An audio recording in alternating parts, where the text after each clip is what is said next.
Congratulations on recording the event. No, I'm not part of Illuminati. Yes, I have held an Oscar. They are surprisingly heavy. Oh. It's amazing what you can find in the archives, by the way. Oh, okay.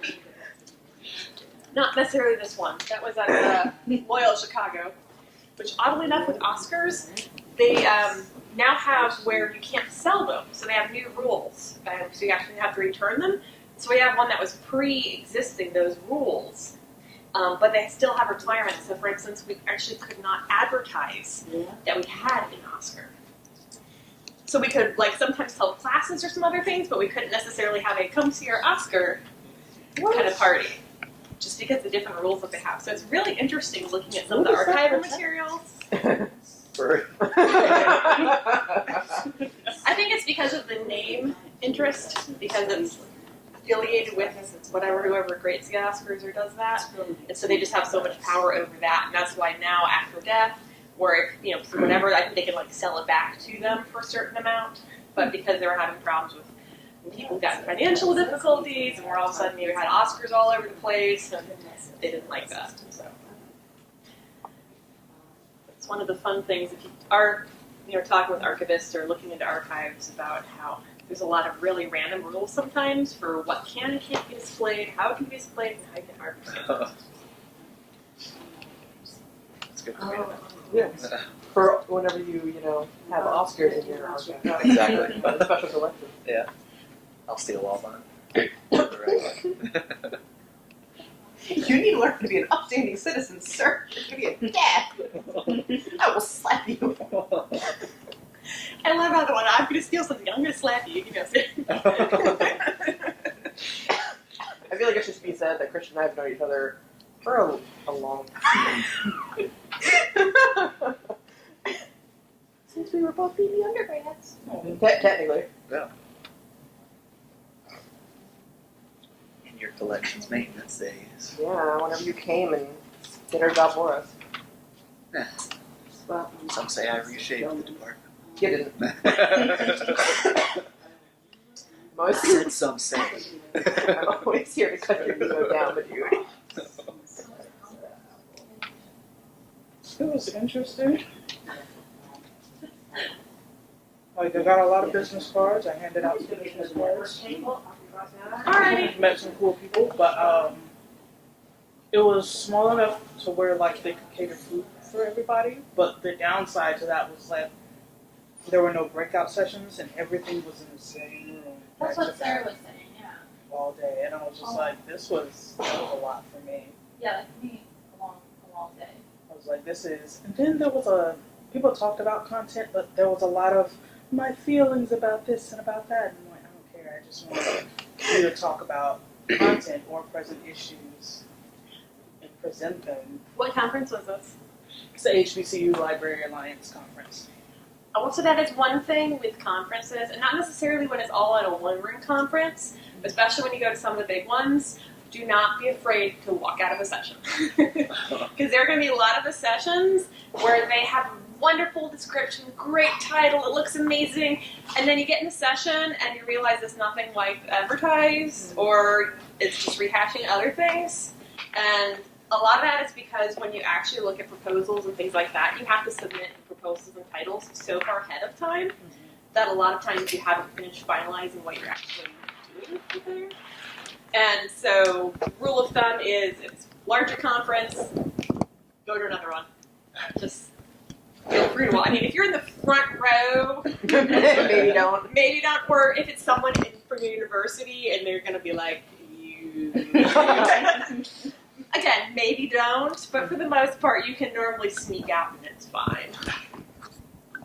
And a lot of people will do that, where you'll see people jigging in and out of conferences, or the different rooms and stuff, just because. I just can't do that. My anxiety is like, nah. Well, and that's when a lot of times you can just sit near the back or something else, and it's really easy to duck in and out for those. I mean, if there's 3 people in there, it's probably going to be harder. Yeah. But most of the time, there's going to be enough people in there that it'll be fine to duck in and out. I sit in the back so I can tweet as well. Sometimes I like to tweet the sessions, depending on how things are going. I'll give them like 5 minutes into the session, and then I'm like, That is actually, it's become really popular for everyone to just be tweeting the sessions, or they'll have like hashtags and all the other things that they're doing for during the sessions and for the whole conference. And so that actually, they're encouraging that for a lot of things. And that's why another reason why it's good, like if that session is not doing it for you, but you're paying a lot of money for those kind of conferences, I mean, especially when you get to some of the really big ones. And so just make sure that you're really maximizing stuff, because then you're going to have to go back after the conference and you're going to have to prove why it was useful that they paid for you to get there, or possibly you're spending your own money a lot of times, or there might be a combination of you're spending your own money and you're spending theirs. And so a lot of times you have to give presentations or tell what you learned or bring back something that you can then do going forward. So if you're in one of those sessions where nothing's happening and it's not sparking ideas, or this is something you did 10 years ago, yeah, you're wasting your time. I'm sorry. And record. The other exception is if you're one of the presenters, please do not walk out. I mean, I hope that'd be evident, but you never know. I mean, that's fair. So, yeah, you are expected, if you are one of the presenters or co-presenters, to stay there. Or if you've helped me or moderating or something else like that, they do kind of expect you to stay in the room. Conferences can be amazing, and they can be really, really bad. And they can turn you into a zombie after 2 days. So you will see a lot of people going around just like, I'm networking, but I'm asleep. That's pretty much what you can expect sometimes. And then they hit you with that 8 o'clock session, and then Yeah. And that's the other thing too, is because it's not just the sessions, but then a lot of times afterwards, the best times for networking are going to be after the sessions are over. And sometimes they might have, like, I know ACRL or ALA, I can't remember which one of those, maybe both. Will oftentimes have like a dinner thing where they'll arrange and have some different areas up so you can sign up to go to dinner with your colleagues and do that. Or other groups might get together. You might have like an alumni dinner or get together or lunch and mingle something. And so a lot of times you're going to have other activities after the sessions that'll keep you up till 8, 9, possibly later at night. And then you have those 8 in the morning sessions. So. yeah. NCPH, the National Council on Public History, was in Vegas this year, and that was the time. Oh no. It was a lot. Yeah, so it's good to pace yourself, and remember kind of why you're there, and also it's good to have priorities. So set in writing. And I really recommend doing this in writing because it's so easy to forget after you've been brain dead and had no sleep for the whole time because you have really loud neighbors or they have you in a parking lot that's really noisy next to a train or something. Because of course you're always springing for the really expensive hotels for these, right? So, write it down and say, here are my priorities for the conference. So are my priorities networking with people, getting to know someone? Am I working on a project and I'm trying to find some other people that would be interested? Am I trying to get on committees? Am I trying to find a new way to deal with this one problem that we're having? Whether it's information literacy, is archives, I mean, whatever area you're in.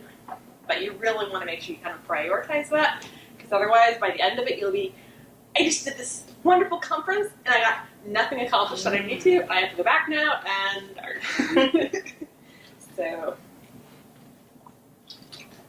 yeah, conferences can be amazing. They can also be like, well, why am I doing this to myself?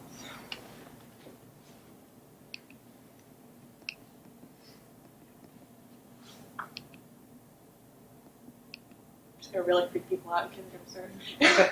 Have we done introductions, or do you want to wait until? Okay, y'all can go ahead. Things are looking better. I think we're getting that in here. Sure.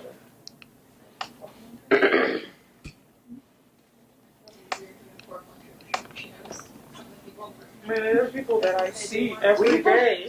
We've never go around the seen each room. other in our entire lives. Well, I would work with you at Stranger danger. So it's like, I don't know what you guys do and what your tracks are. And all To be that. fair, So I'm if not you really guys want to go around, working. and then by the time we get to me, then maybe we'll be ready for. Instructions are good.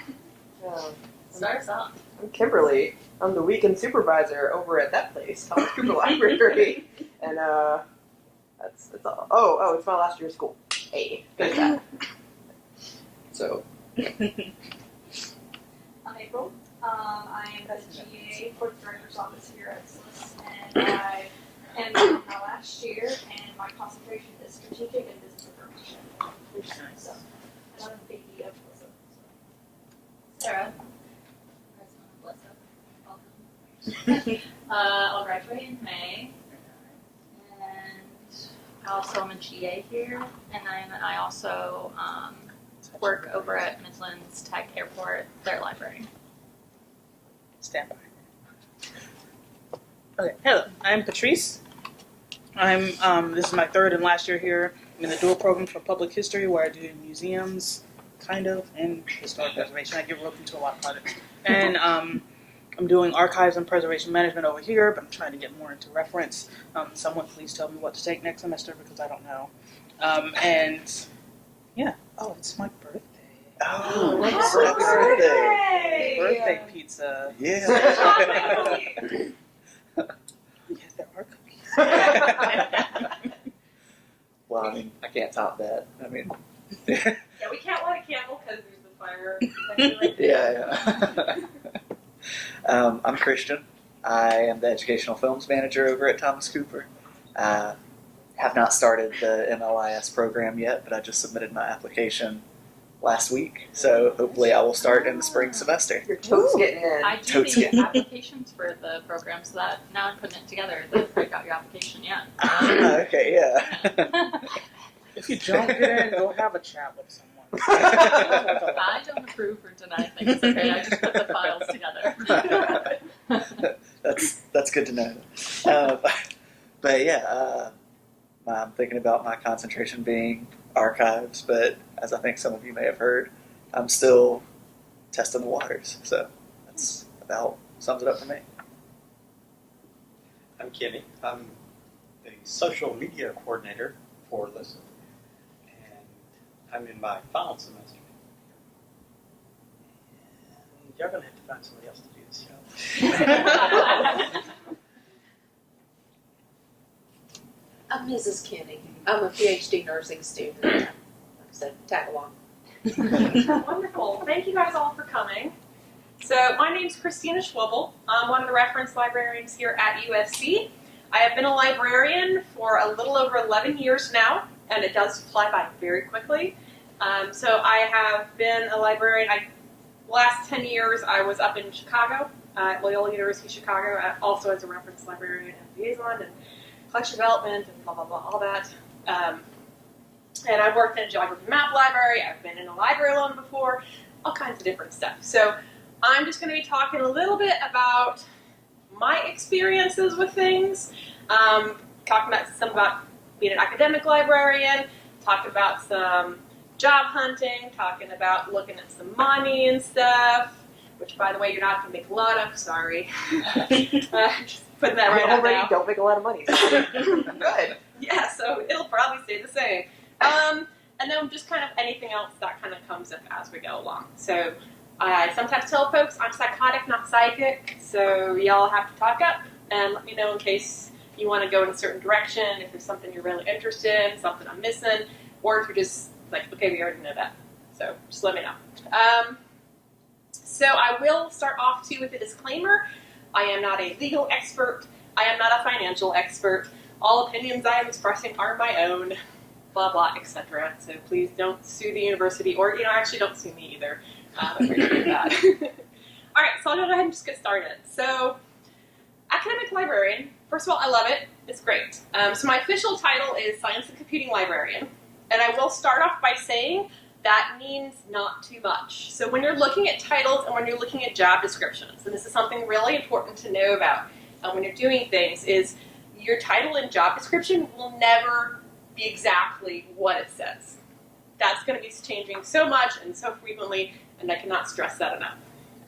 Libraries, very similar to most educational institutions, are going to have a lot of times where we are shorthanded, we are filling in, we're having people that are leaving, and I'm going to talk a little more about kind of just the time frames with job hunting, but there's going to be positions that will be open for months, if not sometimes years, or that disappear totally. And so a lot of times you're going to need to think about not just the position that you're taking on, but also what auxiliary positions or what other things you might be called to do at any moment. which sometimes you can anticipate, sometimes you have no clue what's coming, so that makes it fun and interesting. So I started off my career with libraries as a computer science librarian, again up in Loyola in Chicago, and then they added math, natural science, which I never understood why they added that, statistics, and then they also added the continuing education program. So pretty much all the adult learning programs.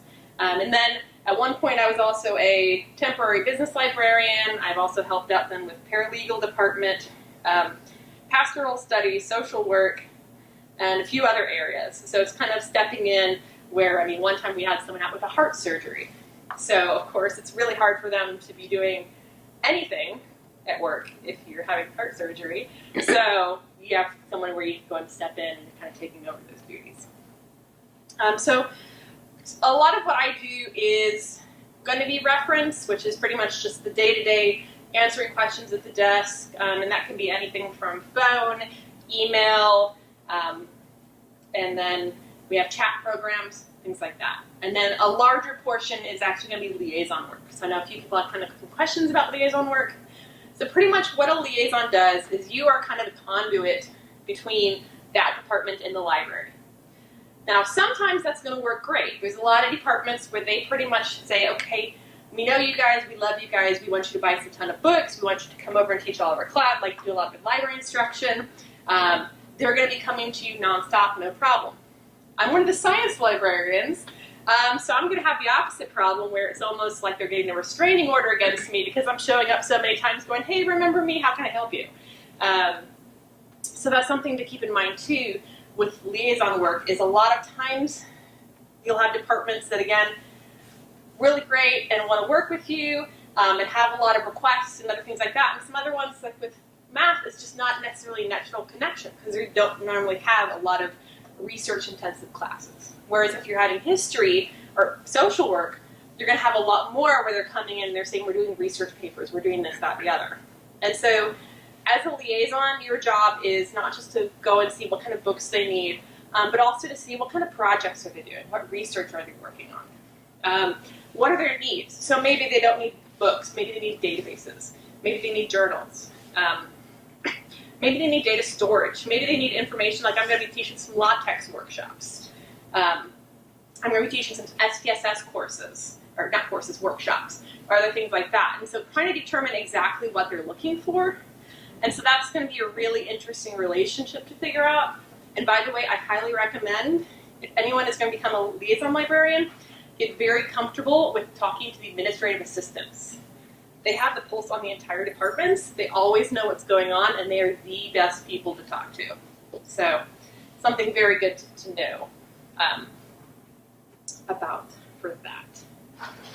Also, it does not hurt to bring some kind of a sugary treat to faculty meetings when you're able to get invited, because if you can have them associate with you with something nice and friendly and happy, that's a very good way to get in. Because then they're like, oh, I remember you. You always bring a sugar treat when I see you.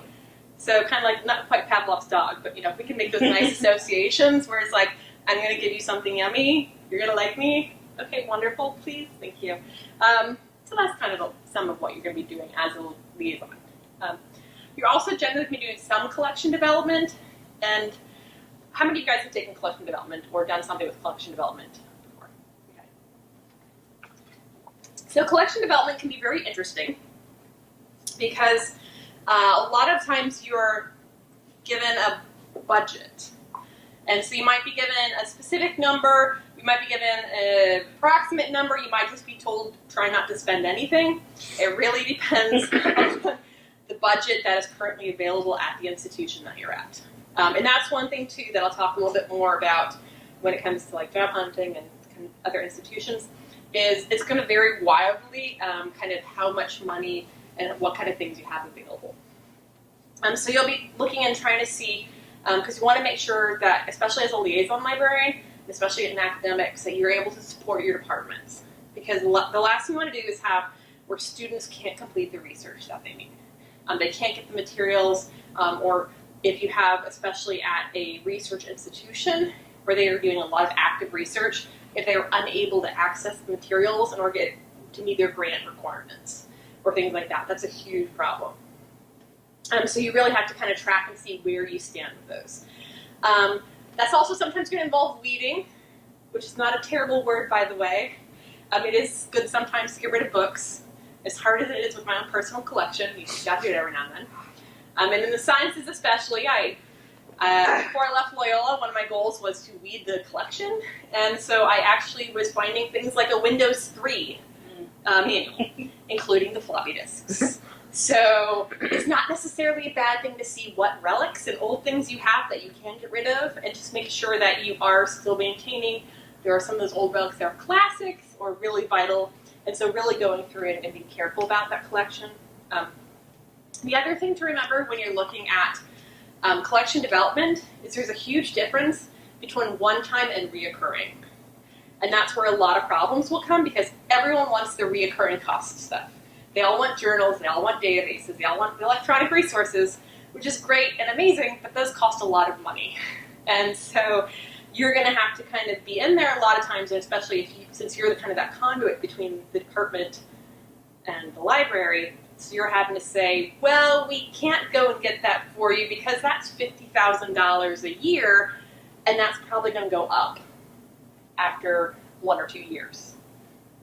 And so kind of looking and saying, okay, what can you do, what can't you do, and then also looking to see, is there something that is absolutely vital and you just have to find some way of cutting something else? Is there a grant writing that you can do, something else you can do to make sure that you fund and, again, get the resources that they really need? So it's one of those budgets or one of those kind of dirty words that everyone hates to talk about because nobody has enough money. You never are going to have enough money. I mean, Steve Jobs could turn around and say, I'm giving you all of my money. You can use all the money that you want in the library, and you will still not have enough money. So it's just one of those things you accept and you move on, do the best with what you can. So if that makes sense. Were there any other questions that you guys had specifically with liaison work that I did not talk about? Or? Will the job market continue to be pretty good for liaison? I'm going to say yes.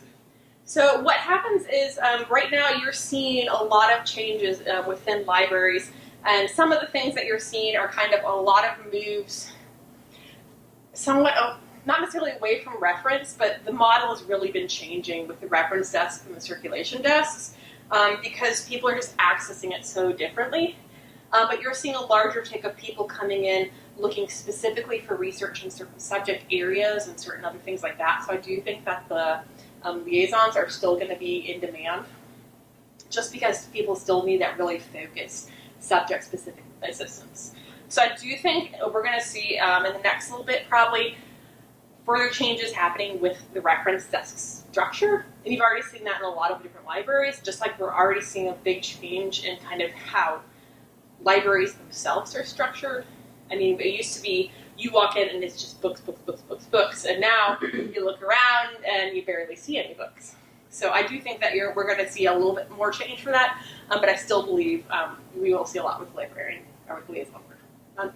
That being said, too, just be anticipating the fact that just because you start with one area of liaison work doesn't mean A, that's where you'll end up, and B, that you want to make sure that you are, when at all possible, learning from the other liaisons. It's going to be hard because everyone's going to be really busy, but just when you have time, talk to the business librarian. Say, okay, what can I do? What kind of things are available? Talk to the law librarian if you have one at your institution. Talk to all the different groups that you can, especially because sometimes at very small institutions, you might have one person so right now I'm one of 3 science librarians. So you might have one person is all sciences plus maybe history or something else, and then you have maybe 1 or 2 other liaisons that are covering the rest of the humanities. And so just know that you do have to kind of be master of none, but jack of all trades. And I also tell people, being a librarian is not that I have to know everything, because I don't, and I have a terrible memory. So I just have to know how to find everything. And just knowing each subject area and each discipline has certain tricks to it. And there's certain things that are going to be vital for you to know in different disciplines. So for instance, with just an example, nursing. or medical. So medical subject headings will always be the same. They will not change. I mean, I wish they would do that for all the other subject headings, because that would make it really nice across all databases, but whatever. Heaven forbid they work together. So, so there's going to be certain things that you'll know. There's going to be certain tricks and tips to databases. There's going to be certain resources which you'll hear about or maybe not hear about. And so a lot of it is just trying to figure out some of those, and it's going to take time. That's one thing, too, is being a librarian. First of all, you're probably not going to get paid much. And it's lifetime learning. You cannot expect to finish your degree and say, okay, I'm done. I'm done. Yes, that's it. I know everything I ever need to know. I'm finished. No, sorry. Lifetime learning. You just kind of got to accept that. Does that help? Very much, yes. All right. Any other questions on liaison work or other academic library stuff? All right. So I want to make sure I'm spending some time on one thing that I know is very important, and that's finding jobs. Okay. So did I mention you guys aren't going to make much money? I just want to make sure that's clear. You know, you'll not be able to retire rich unless you win the lottery. By the way, HGTV's free lottery. You know, I'm not sponsored by them, but that way I can pretend I'm actually rich and playing, and I know I'm going to lose anyways. So little things like that you can still do. It's just your privacy rights are given away. No big deal, right? All right. So when you're job hunting, there's a few things you need to keep in mind. First of all, it is very rare for you to be able to find the exact type of library job you're looking for in your exact area at the exact same time that you're looking for a job.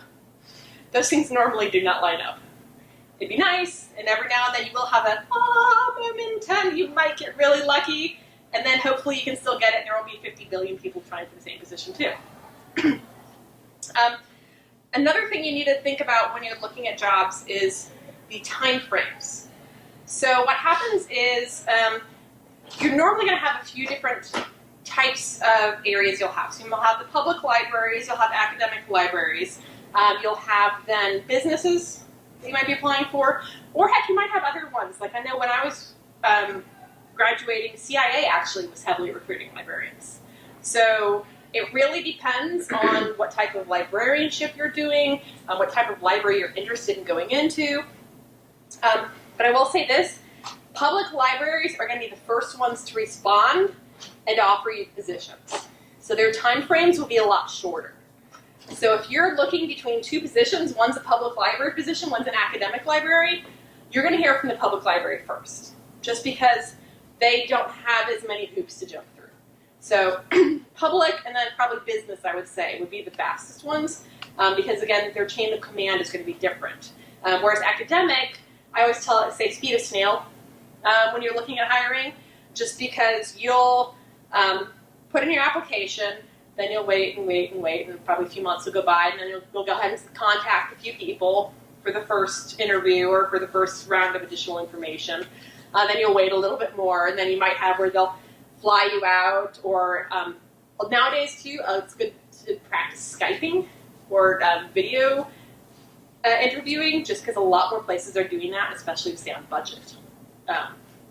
So grab a friend or two and just kind of practice some of that, just because that is very common. It's also good when you're video one. You want to make sure you don't necessarily have something like this, which is reflecting things. Find a boring wall if you have to. Just turn your desk around. I've done that before. So you just have a blank wall behind you. So you don't want to have where they're watching your cat play over here on the sofa, or if you forgot to put all your laundry away, or if you have a roommate going, "Hey, where's the pizza?" Yeah, you don't want any of that, right? So, that's a whole nother talk. Sorry, I derailed my train of thought. All right. But yeah, so academics is going to take probably a good 6 or so months for the whole process to get completed. Possibly longer. Because what happens is the committee has to, first of all, have time to meet. The first thing that happens is they have to put out the information saying they're looking. And then they'll wait for a specific amount of time, and then they'll go ahead and have their meetings. And then they have to start saying, okay, we have this whole pile that we're looking through. Now let's go ahead and get rid of all the automatic ones, which are, okay, these people have never been inside of a library before, these people can't spell library. I mean, there's all the things, which, by the way, spelling grammar is very important, especially when you're doing a library position, just because we do tend to look at that. So we'll kind of get rid of all the low-hanging fruit first. Then you have to go through a little finer tooth comb and say, okay, who are the kind of the candidates that are making it to the first round? And then you have to have the committee meet again and again, and so there's going to be a few committee meetings, which we are all so busy, so if we're going to be teaching classes, we're going to have something else that's happening. We're meeting, there might be conferences, there might be someone out sick, we might have a hurricane. There's going to be a lot of reasons why it's going to take forever for meetings to happen.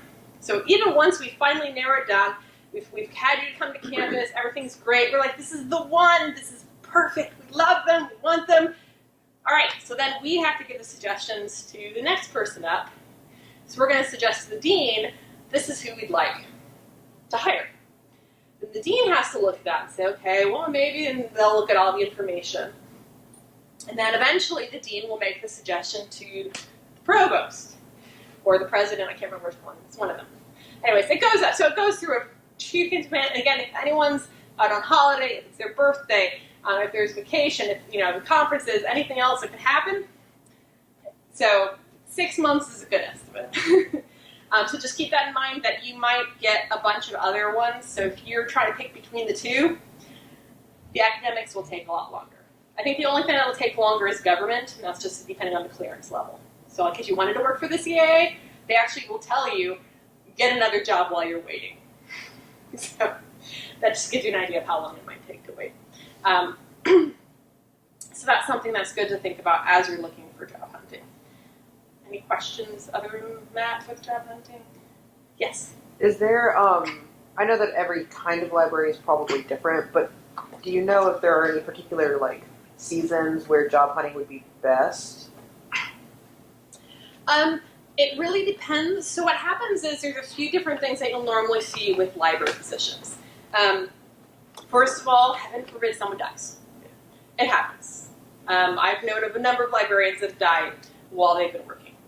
They pass away, or there's a family emergency, there's a pregnancy, there's some kind of an emergency or situation or a sickness or something that could be tragic, could be happy, that takes them away. Maybe win the HTTP lottery. You never know. I mean, right?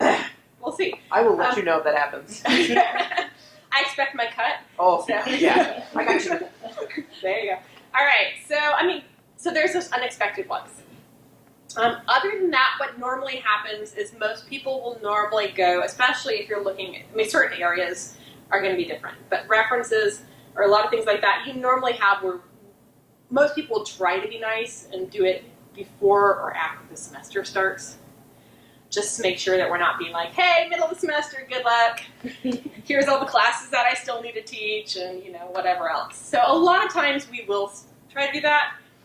Or, if a person's really, really peeved at their employer, it might be a little different. But a lot of times people will tend to kind of go and fluctuate during semester times, especially if it's academic. Excepting, of course, those emergency ones.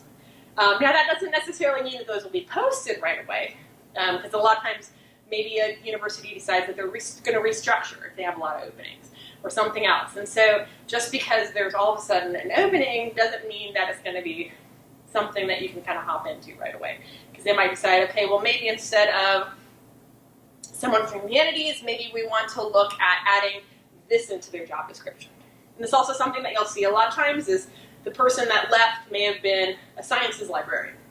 But now they want a sciences librarian who's also a programmer who can do this, that, or the other. Or who also happens to manage the archives, or who can also... So a lot of times things will mutate a little bit in between postings. So unfortunately there's not necessarily a set time. And then with other libraries, so I found with public libraries, it's pretty much just any single time they want. And some of that will fluctuate a little more with budget cycles. And I have noticed with public libraries, a lot of that tends to flow on the budget cycles, just because that's when they realize, hey, we can actually afford someone, and it looks like we might be able to keep them in for a while. And then businesses, I have no idea how to determine this. I wasn't looking too hard at business librarians, just because that wasn't necessarily the area I wanted to go into, even though I have done some stuff as a business librarian. So I know some information, but that wasn't the area I wanted to go into. Kind of went into librarianship, mostly be academia. That's why I didn't become a CIA person. They apparently give you a cover story for your interview. So it was kind of strange. I was like, if I have to lie about who I'm going to interview with, I don't think I can do that. I want to do that now. Oh, they let you do that at the Scott Museum. Like during going through the whole museum, you have your identity that they give you at the beginning, and then like you have to answer questions on little kiosks throughout like leadership. It's absurd. I will say, so after with that, I actually know some people that did that. That went in, and then there was that whole thing where they accidentally like lost the names or misplaced the names or the laptop that had a bunch of names of CIA operatives, and I was like, I'm kind of glad I didn't go with that route.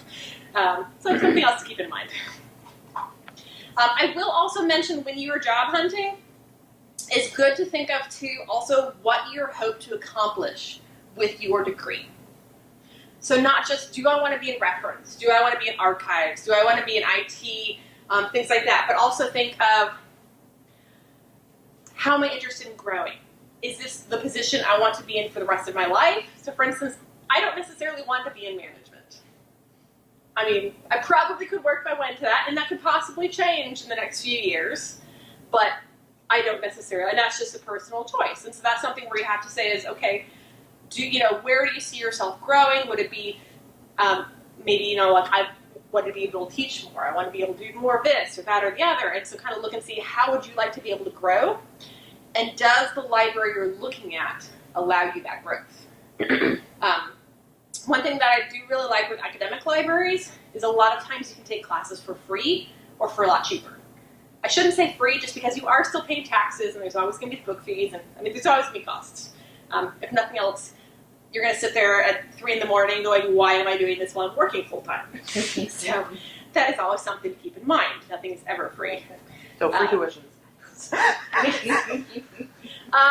But it's something that you want to go ahead and look at because there will be different cost benefits to a lot of things. You also want to look at, again, how do you want to grow? How do you want to change? What are you really interested in? And that's also something that when you're looking at, so for a lot of you, if you haven't determined exactly what you're interested in yet, what I highly recommend doing is, so if you're already working at a library or something else, take a week and just in that week write down, they're pin-elation points. So if you have a great moment where it's like, oh man, I just helped someone solve this problem that they've been working on for 3 weeks and 20 minutes, and they went around dancing out of the library, and it was great. Write that down. If you had, oh man, I really wish that I could be like Dead now. Hopefully that's not the case for anybody, but write those really painful moments to you. Write with, if I'm just bored out of my mind, if you're angry, if you're happy, and just any of those things where it's the really kind of divergent emotions, write those instances down. At the end of the week, look back and see if they influence you one way or another. So maybe all the things where you're really happy about are when you're interacting with people and helping people or doing certain things, and maybe everything that you hate is when it's certain other criteria. And then that could help you kind of maybe gear towards what, with librarianship, are you really wanting to do? Or maybe what you just make sure that you're not wanting to do. So, and I will say too, some things you will not get away from, no matter what position you go into, is office politics. Sorry, you're never getting away from office politics. And budgeting. No matter where you go, you will always have budgeting issues. So, again, Steve Jobs, not that he's going to get me all of his money because he's dead, but, if you got a huge inheritance, you're still not going to have enough money for everything. So just things to keep in mind. And again, office politics, I will say a few more things on that. One of them is just, as much as you can, stay out of it. There are going to be times when you can't, and just know when to recognize battles for some of that. And just make sure you know what's important to you for some of that stuff. And again, a lot of it is just going to be nitpicking at each other. And just try to be as nice to each other as possible. That's what I always recommend. Golden rule, be nice, be friendly, do your job, and then leave some of the stuff just at work. Don't take it home with you. That's going to be any job, no matter where you work. You could be working retail, you could be CEO, you could be whatever. Just remember, End of the day, it does not have to go home with you. So, all right. Any other? Yes. I have a question. Do all academic librarian positions, do they all have tenure? Like, I noticed at the university over here, a lot of the positions, well, we have to do things to get tenure. Like, teach so much or volunteer so much or things like that. So that's not everywhere, or is that just particular universities? So particular universities will have tenure. So what happens is so you'll look and they'll say whether it's tenure or non-tenure track. Some of them will also have different promotional ones. So for instance, Loyola, they actually had kind of and a lot of it was titles. So after so many years or whatever, then you could go from this. So similar to a tenure process. You have to apply, you have to put all these documents together, get all this information, get some recommendations, everything else like that. Have the requisite years have passed, and then you can kind of go up for the promotion. Not all academic ones will have tenure, and I will also say this, not all academic ones will see you as faculty. So that's another thing to look at, is sometimes you'll be seen as faculty, sometimes you'll be seen as staff. And there are going to be some big differences. And some of that might be the benefits, which I'm going to talk some more about benefits later. It's a huge thing to look at. Some of it might just be title. Some of it's perceived respect. A lot of people, there have been some big arguments in the field about faculty versus staff versus perception versus how much respect you're given from departments. Some of it imagined, some of it sadly not. So. And that is also one thing that you might find is if you start off in one type of library and try to move to another, sometimes it can be very hard to move back and forth between them. So I have noticed that a little bit more, I think, with the public trying to move to academic, because there are sometimes some stigmas which are very stupid and should not be there. And also school librarians. I'm so sorry, I did not mean to leave out school librarians when I was talking about the library. And talk about budget issues, yeah. I think they're even worse than most of the other ones. Plus, you're also normally expected to babysit while you're doing that. So, and probably also teach at least 3 classes of which you know nothing. I think I was talking to someone, and they're like, I'm suddenly a chemistry teacher. I've never done chemistry before. It was an interesting conversation. So I'm so sorry, I did not mean to leave out school librarians. But, so it's just good to know that it's not always a clear pathway, and so you may have some problems moving between some of those areas. Yes. This may be later in your outline. No, go for it. What are your job description red flags? Job description red flags. Oh, goodness. Well, so common things that you'll see in job descriptions, which, by the way, you should not be weirded out because, oddly enough, they're on almost every single one for library. You're going to see references to mold, heavy lifting. So even if you're in a reference, they're going to say you must be able to lift whatever amount of pounds, and you normally won't have to, and it probably will not be an issue. I really doubt everyone's going to say, stand over there and lift 50 pounds right now for me. But, it's not normally an issue. So those are just some common things. Mold is just because almost every library is ancient, and you're probably going to be exposed to mold at some point in your life. Sorry. Hopefully it won't kill you. It probably will. I'm sorry. I'm a little too honest sometimes. Most of the time, the mold will be very benign and we'll be fine. Sometimes if you have really bad allergies, librarianship is probably not the best job for you. Yeah, I'm sorry. I'm going to get sued after this. I love you. So some red flags. And a lot of times it's more common for you not to see how much you'll be making. Most places will not post numbers, which can and cannot sometimes be red flags. So if you see every other, like if it's a public library, every other public library is posting and they're the ones that are like, we'll pay based off of experience or whatever else, that's a huge red flag if they're the only one not doing it. I haven't seen too many red flags. It's mostly when you get further in that you start seeing some of those things. They're like, I hate the numbers thing though. Because I've been looking at jobs and either they won't have how much they'll pay you, or they'll say like experience needed, but they won't say how much experience you're supposed to have. I'm like, well, okay, all of it. You just have to have all the experience, and that is something else that's very common. Is unfortunately, a lot of places have gotten used to just putting their whole wish list into there. So they're going to say, we'd like someone who can speak Japanese, who has been an archivist for 10 years, who can, use SQL and, is a VMware and whatever else expert, who is experienced with children, who can lift 50 pounds, doesn't mind mold, and then we'd like to pay them $100 an hour. Like, not an hour. Yes. So we'd like to pay them $1 an hour, So you'll see all kinds of really weird things, and it pretty much is a wish list. So that's one of those things, too, is as you're looking at job descriptions, if there's a few things that you don't fit the criteria for, apply anyways. There are exceptions. If the exception is the specific degree that you need to have. I was going to say, like, you need MLS. Yeah, specific degree, a specific language. The experience normally, if they say you need 10 years and you've maybe just had a month or two or like a year, it can't hurt to apply still. But yeah, so languages, specific degrees or things like that. Also, some ones where it's probably not worth it is if they want you to have experience maybe with certain, so like if you're needing to work with vendors, or if you're needing to work with some of the other things, because some of those things you cannot just start in day one, it'd be okay. Especially if you're working with vendors, contracts, and a lot of the other things. Those are ones where you need to have some experience unless they say that they'll work you up to that.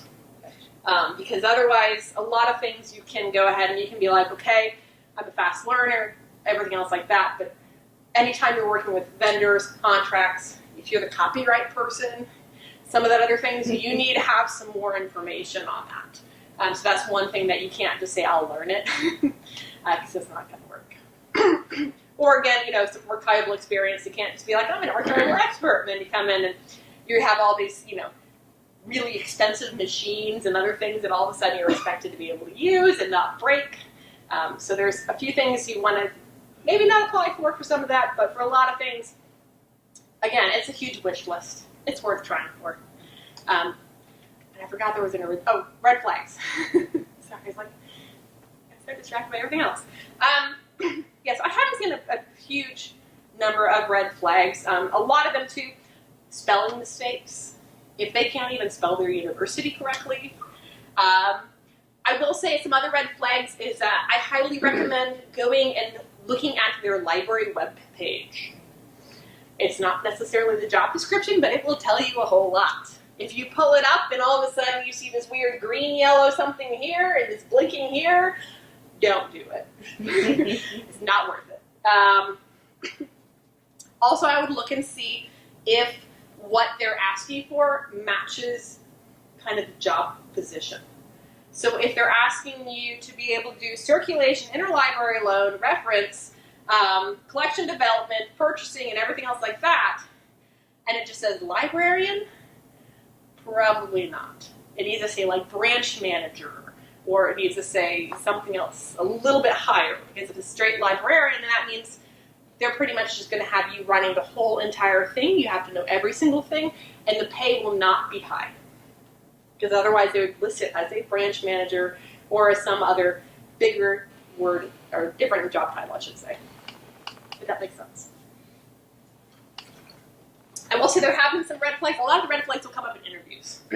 So for instance, when you go into an interview for a public library that's in Alaska, you're not in Alaska, by the way, you're just interviewing at a conference, which, by the way, conferences are great places because a lot of times they'll have interview areas. So you're interviewing, and then all of a sudden the interviewer asks you, do you know how to shoot a gun? And you stop and say, well, I do actually, but can I ask why? And they tell you it's to scare off the polar bears because sometimes they wander to town and will hang out on your porch. That's a red flag for me. Which, by the way, that actually happened. I did not accept that position. I don't mind shooting a gun, but I draw the line at polar bears because you can't actually shoot them because they're endangered. That it would normally just pee them off. And I know enough about polar bears that that's not a good idea. I would have a polar bear week. I'm not moving from my house. What I like to say too with jobs is, this might sound really weird, but think about where you're willing to live. So for instance, I looked at what natural disasters am I willing to deal with? Oh. Which might sound like a really weird way to kind of choose job areas. No, I'm right there. I'm tired of hurricanes. But I don't care for hurricanes, whatever. Snowstorms, blizzards, heck, we lived through Snowmageddon, 2011, whatever. Snowstorms are fine, hurricanes fine, tornadoes, whatever. Earthquakes, I want the earthquakes. California's out, no earthquakes. I like my earth to stay nice and cold beneath my feet. I like it there, it's been there for a long time, I'd like it to stay that way. So that was something that was out for me. You also might want to determine, are you wanting to stay local? There's a lot of, and by local I mean the United States. There are actually a lot of positions. If you look, so for instance, U.S. jobs, or U.S. Army, or U.S. whatever, there's a lot of overseas positions, either through the Army, Navy, whatever, so a lot of them will have actually library branches. Or also there's a lot of foreign libraries that do like United States librarians. So actually large number of people in Dubai and other Saudi Arabia countries. Not that I would necessarily say you should go into Saudi Arabia, especially if you're a woman, but there are some other, like United Arab Emirates or some of those other areas. So a lot of different groups are hiring. And I actually had one of the librarians I used to work with ended up going and moving to United Arab Emirates. I became a librarian there, and she loved it. So they gave her, it came with an apartment. It came with a certain number of flights every year that were paid. It came with, I don't think they were taxed. I don't think she's taxed. So she's taxed in the United States, and by the way, they will tax you a lot, just because they can. So that's something that they didn't need to work out beforehand, but she loved it. She'd every other weekend, she'd be going flying different places just because you're so close to the other stuff. Because once you get outside the United States, there's a lot of countries you can visit. It's just flying could be a pain. So it's a lot easier on that side of the world, apparently. But that's something you need to look at and see, where kind of would I like to end up. And I will say, too, while you're younger, while you're a little, more free, before you have maybe a house, a dog, a kid, 20 kids, whatever, maybe take some time and explore. So if that's something that you're interested in and something you feel comfortable with, do that. Do research first, though. And make sure to, and I always say, if you are going to do something like that, make sure that you keep on top of politics and keep on top of what's happening, because the last thing you want to do is get stuck somewhere in a bad situation, because some of that has happened before. Because as everyone knows, politics can change very quickly. So just keep that in mind. Of course, that can also be said for the United States, so at some point it might be, whatever. Anyways, I'm not going to go there. All right. So again, figure out what requirements are important to you for where you'd like to live. I also like looking at cost of living. So for instance, I was the past 10 years in Chicago. They have a terrible cost of living, You're paying a lot of money. I mean, you might get paid a little bit more, but a lot more is going out the door. And so you got to think of what kind of lifestyle are you looking at and what kind of cost of living. So you're not only looking at just, is there a job, any job, I'll just take anything. You need to make sure you can live there. So I was actually offered a position in Miami public libraries. And I was calling around. I have some relatives down in Florida, and I know some other people down in there. And so I was calling and saying, well, what kind of things could I expect from the living expenses? They're saying, just so you know, because of all the hurricanes, the housing and insurance is ridiculous. And so if you're down here, you would need to make at least this much to make it worth it. And they weren't offering me that much. So it wasn't worth it. And so that's something you need to do, especially once you get into negotiations. And sometimes you'll be able to negotiate a little more than others. Sometimes they'll pretty much say, this is how much we could pay you. Yes or no. And you can always say, I need 24 hours to think about it. They've gone that long and they've taken that far to get to you as a candidate, they will give you the time. I mean, don't ask for 3 weeks. Because you'll be like, no, next. But 24 hours, and then make sure you've also done some research before that to go ahead and look at how much would that get me. So how much am I going to be paying in insurance? How much am I going to be paying for housing costs? How much is it going to pay, or what's the crime rate there? What am I comfortable with? Are there areas where I worry about walking at night by where I'd be working? How safe would you feel? I mean, all kinds of things like that. So you want to make sure you're doing your research not just on the institution where you'll be working, but the surrounding areas, the state, all kinds of things like that. So something really good to look at. And that gets me, sorry, anyone else having follow-up questions about that? Yes. Your friend that stayed over at you're on Eric, is that what it's called? Mhm. How long did she stay there? I think she's still over there, actually. Okay. It's been a number of years. Okay, so she's been like more long-term than short-term. Oh, yeah. She's in charge of their, so she was in charge of the information commons. So it wasn't just the library portion, but also some other things. But, yeah. Yeah, and she's loving it. But again, she's single. She doesn't have any response. I mean, she doesn't have any kids. Other things like that. I believe her parents have passed already. But it's like, so when I was looking, actually, at one point I was looking at living abroad. Because there were some positions in Germany, I speak German, or there's some other things like that. But then one of my parents weren't doing too well. So I decided, it'd be really bad if something does happen, heaven forbid, to have how long of a flight back, right? So I just decided at this point it wasn't working for me. So I've been fine. I still get to visit Germany. Well, I visited once again after that, but whatever. I would say it gets very expensive to travel, and it's hard sometimes to get enough days off in a row, but that's a whole other story. Sorry, any other questions on any of that stuff? All right, I do also want to mention, when you're looking at jobs, when you're looking at things like that, you want to look really heavily into the benefits. So the actual amount that they're going to offer you is one thing, the benefits are a whole other thing. So you want to look at retirement. Are they price matching? So a lot of times what places will do is they'll say, okay, well, you put in a certain amount and we'll match up to this percentage, which means free money, right? You're investing in your future. You're putting money into retirement, which, by the way, everyone should be doing as soon as they can, just because it compound interest. It's amazing to look it up. Of course, the stock market can and will sometimes be like, where'd my money go? But usually it goes back up again. So, again, I'm not a financial expert, so please don't come back and say, you lost me all my money. Sorry. But anyways, price matching, there is no reason not to do that. If they price match, do it, please. Just because otherwise you're letting money walk right out the door. Even if you have to live on ramen for the rest of the week, month, whatever. Price match. You want to look at what health things they have. So for instance, I have terrible vision. I'm legally blind without my glasses. I can walk into walls very easily. So I need to look and see, okay, what kind of health costs are they going to have for vision? And it's not just going to be looking at maybe how much you're paying per month, but you also want to see what that gets you. So what the deductible is going to be for it, and then what's actually covered. So the deductible is pretty much just saying, okay, this first amount, you have to pay that, and then after that, usually everything's covered, 100%.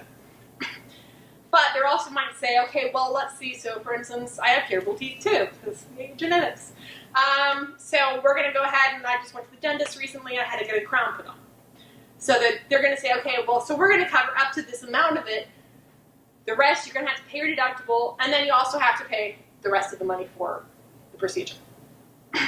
So it's good, and most places will have where you can look that up online, or you can get an idea, or if nothing else, while you're asking for that 24-hour time, you can say, can you send me some information about your benefits packages? Because when you look at it, your salary is not just your salary. A large portion of your salary is the benefits that you're getting. And so you really want to make sure that you're looking into those. So for instance, tuition reimbursement. Are you getting free tuition? That's a huge benefit. I got a second master's for fun because I'm apparently a masochist, for just the cost of paying the tax. This job paid for my master's.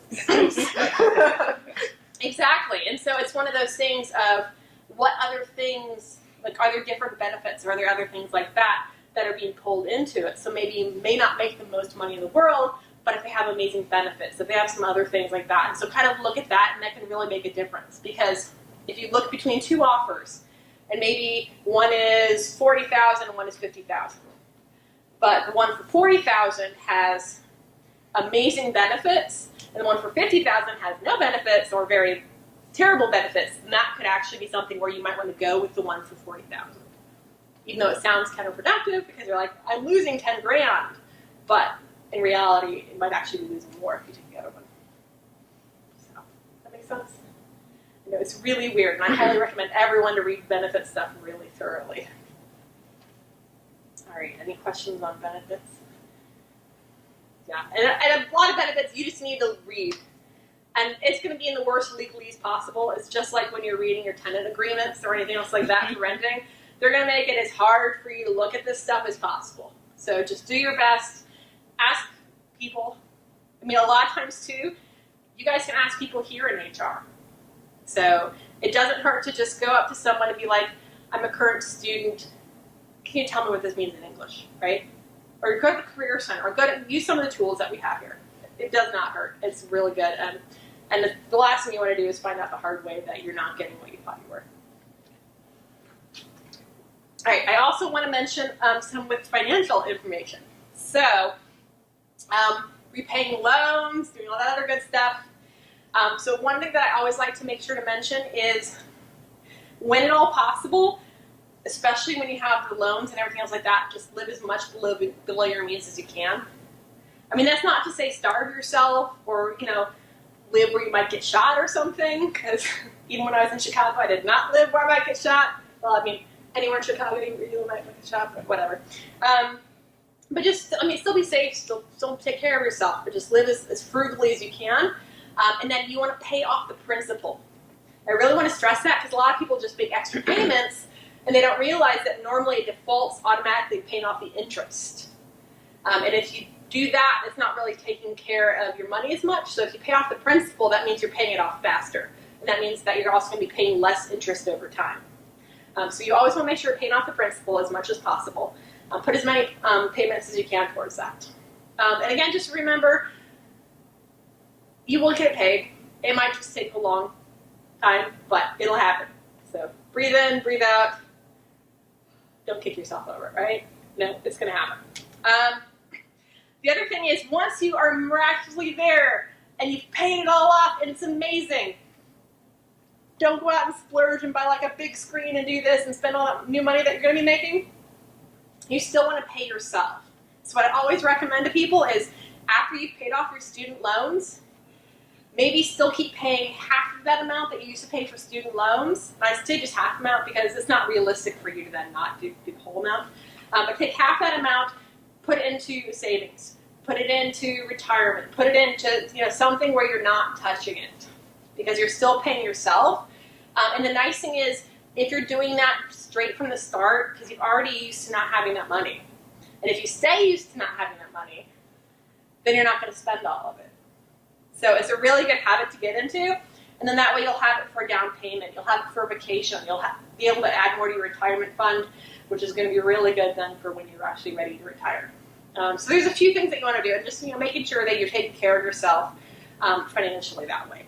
And also you want to make sure, and this is actually something I should mention too, before you start paying off your loans extra on the primary, get at least $1,000 to $2,000 and have an emergency fund.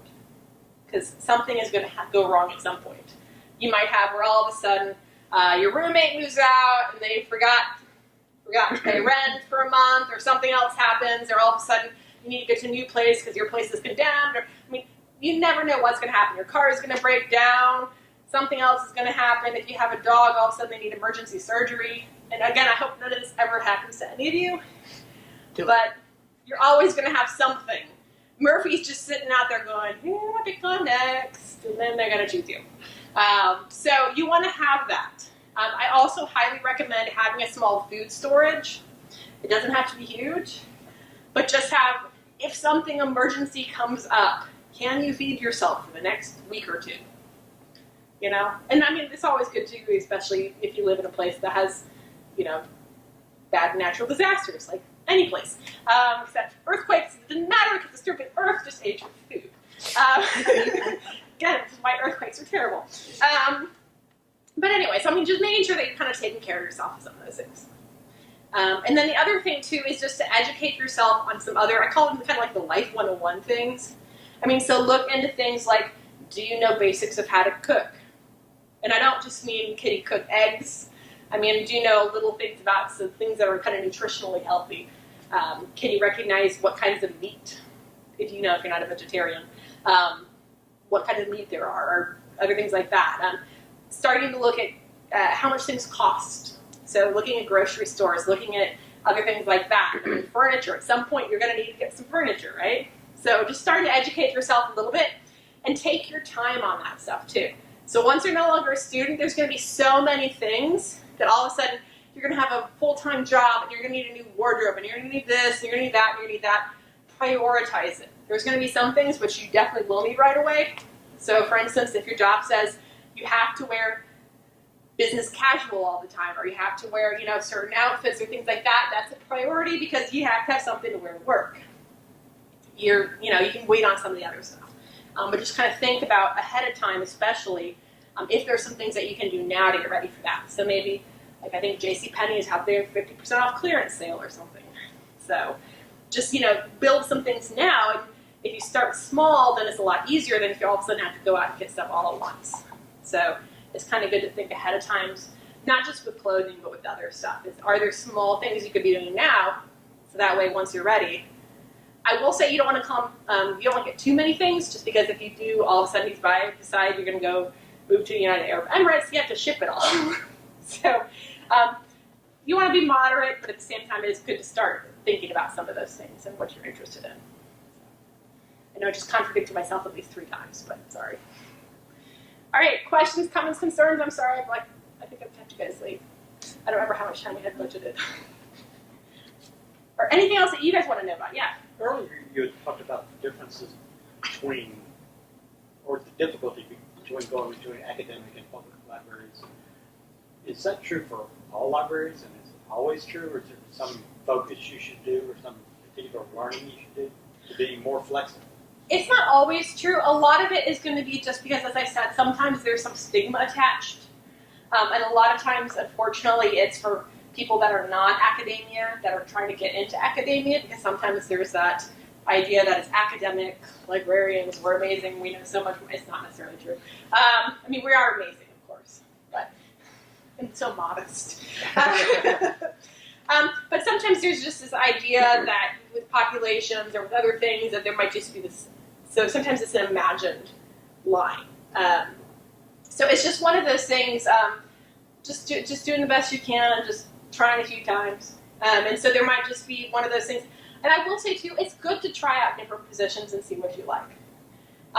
Because you can think, okay, I'm going to be the best reference librarian possible, this is going to be great, I'm going to be amazing with liaison. You can be wonderful at it, and you can hate it. It could bore you to death, right? You're sitting there going, this is not interesting. How long should you stay at one place before you decide, I really hate this, let's go do something else? I probably would not move in less than a year. Just because the other thing you don't want to do is you don't want to be seen as just a jumper. Because a lot of time is invested in the search itself, and that's not even then any training or additional other things that are taking up. So I would say the minimum, there are exceptions, of course. If there's abuse of any form, and that could be emotional abuse too. And that's another big red flag too, is when you're going in for the interviews, things like that, remember, you are not just being interviewed, you are interviewing them. So I always tell people, everyone's crazy, right? You just have to find the crazy that matches yours, So yours is crazy matches mine. So it works out perfectly. But you want to make sure that you're comfortable talking with the people who are going to be your coworkers. You want to make sure that the environment is not something that makes you want to run out the door. Get an idea for as much as possible. And if possible, even if it's a Skype or Zoom or Adobe Connect or whatever interview, try to see if you can maybe just not sneak on campus, but go to there ahead of time, maybe do a small mini vacation or something, just to get a feel for what it's like. Because you really want to get an idea of who the people are, how things work. Look at how they react to each other. Look at how they talk to each other. That's really important. And so, again, you want to make sure that you're also having questions for them about what it's like working there. So there will be some things you'll be able to see and to notice, but you want to try to suss out a little bit too. So again, there's not necessarily any magical thing to do, unfortunately. And sometimes it's a problem, sometimes it's not. It just really depends. Sorry. But that is something that you can look at is, if there is something, then maybe in about a year or so. And a lot of times, too, you can also look and see if there's something maybe internal that you can look at. So is there an internal switch that you can do? So maybe, like I know they just recently had where there was something that was more programming. So, maybe if I really hated reference, I'd be like, oh, okay, man, I like programming more anyways, I'm just going to go apply for that programming position. So, you can always try to see maybe if there's something more internal that would still work for you, so that way you're not having to uproot your whole life again. And I will say, if at all possible, try to get another position before you leave your last one. Just because with the job market, the way it is, and you never know when the next recession could hit, or something else might happen, or you might have a medical emergency. I know of someone who was getting ready to actually leave their position, and then they were just going to wait, because they're just like, I'm just so fed up. And then they finally decided not to, and then they found out later that they had to have an operation for something. And so they wouldn't have had medical coverage to cover it. So, just kind of look and see if at all possible, can you find something while you're in here. And still make sure that you're present. You don't want to be like, oh, I'm looking for another job anyways, and kind of zone out. It's noticeable. People will tell. It's pretty obvious. So still make sure you're doing your job and participating. But I highly doubt many of you guys would do that. So. Look, man. I'm sorry. No, I'm kidding. It's fine. I do have a question, though. And I don't know if you have a lot of experience to answer this, but do you think it tends to be easier or more difficult to look for jobs in the U.S. versus international? I think it's a lot easier generally just because there's more of them. There will be a number of international positions. Most of them, I think it's USA jobs or US jobs or something like that. You can also look, higher ed jobs is really good if you're looking academic. Look Indeed.com. Honestly, there's a lot of different positions. You also want to look and see, are there rules about how they have to post? So for instance, if we're posting a position, we have to post it. They actually tell us it's preferable for us to have it printed in like the higher education or like some of these journals in print. Right? And so unless you knew that, normally we're going to cross-post other places, because how many people are really going to go into print and check those? Not very many people, honestly. But because of certain regulations and other things like that, you want to make sure that you're just, covering yourself. So it doesn't hurt. So if you are looking for something more international, there's a few different places where you can look that may not be necessarily the same sites that you would look for the ones in the U.S., but a lot of them will have the overlap. So you can still look for both. But just the number of those are going to be less. And then, like I said, a lot of the ones that you'll see that are going to, I don't want to say low-hanging fruit, but that probably might be the easiest to go for are some of the ones like the Army or Navy, where a lot of times they'll have the posts for like the one manning the library. And that one you will probably be doing just about everything too. So and that's another thing I did forget to mention. There will be some positions where you are it, or you might have one or two other coworkers. And you are interlibrary loan, circulation, reference, document delivery, vending, like working with vendors, and you're everything. In most cases, they'll probably train you, and in some cases, they'll pretty much hand you a manual and go, good luck. So just be aware of that, and that's another thing that you want to kind of suss out a little bit is what exactly are you wanting, especially in your first position? Is that something where you want to be really challenged? Is it something you'd rather kind of ease into some stuff? And kind of think again about what your strengths are, what your weaknesses are, and again, go back to that pain elation points. What are you really happy with? Are you happy dealing with the crises? Are you happy having to plunge a toilet? No one's happy having to plunge a toilet. But there's just different things that you have to look at. And so something to keep in mind. And a lot of times they will tell you to, like, you will be in charge of this, or you might be a branch, or you might be other things like that. So that's just something else to kind of make sure you're really looking into the information. So, questions? Other things that I didn't talk about at all that you guys have always wanted to know? I already feel about having more questions. How far is too far with other duties as assigned? Where do you say, okay, I'm not going to do that? So if it is anything that legally, morally, ethically, or physically you do not find acceptable, that's a good cutting point, of course. And for a lot of those, I would say yes, definitely. Not only say no, but also say, yeah, that's something I need to report. Especially, and if there's certain things, because there are some times when they might be wanting you to do some things that are really hinky, in which case, don't. And so some of that might be with privacy information, maybe on patrons, or other things like that. And so really look and say, okay, what exactly are they asking? Other things that I would say is, if it's something where they are temporarily asking you to assume duties that are for a higher level, get in writing how temporary and if there's any bonus or temporary price raised for you. Because the other thing that you might find is that some of those temporary things become permanent, and if you didn't get the raise, and if you didn't get anything in writing, and if you didn't get the job title change, all of a sudden you're doing someone else's more advanced job for the same pay as down here. So that's something that's kind of a red flag too. Is if it's something that's maybe a one-off, where where all of a sudden someone needed heart surgery, and it's like, okay, we need a temporary person to be helping with the social work stuff because they're unavailable. Or when we were in between, and all of a sudden, we didn't have a business librarian because she went on to a different position, and we were waiting for the whole 6+ whatever months for the search committee to finish. So it's kind of some of those things. It really depends. And just on your comfort level. Because there are going to be some things where maybe you're saying, I don't know that I can do that to what you're expecting. Or especially looking at what your current workload is. So if you're already, and that's the nice thing with normally being a librarian is you have pretty regular hours. You're not generally taking a ton of work out. Some of that's going to change. Some of that might be different. So for instance, I'm teaching information literacy in the spring.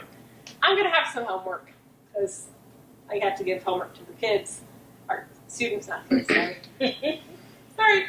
So I'm going to be giving homework to students, so I'm going to have homework myself, right? And you're going to have some lesson plans or other things where you might have some times where you're having to take some stuff home with you. But generally, as a librarian, you're not having to take things home with you. You're not having to do wicked weird hours unless you're the IT or systems librarian. So, or, unless there's a flood or some emergency. But if it's one of those things where all of a sudden you're having 12-hour days or something else like that, that's definitely something you need to look at again.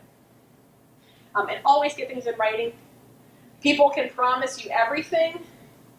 So if there's something detailing bonuses, detailing promotions, if there's something when they're initially talking with you, but then you notice it's not in the contract or something else like that, get it in writing.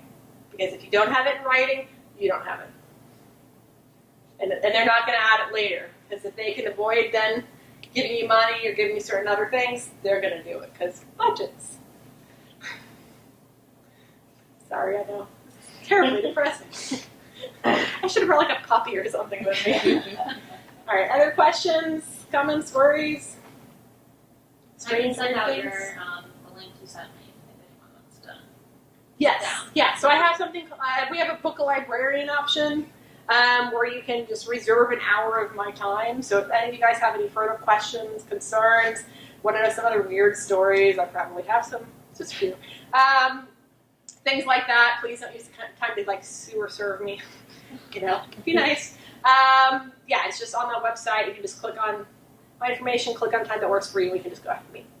Or just drop in. Just say, hey, I'm here to see Christina. Is she available? All right. Well, thank you so much for coming to CT. You're welcome. Yes. Thank you guys for coming. I hope it was helpful. Very eye-opening. Yes. And I hope I haven't scared everyone away from the library. I'm already too far into the program.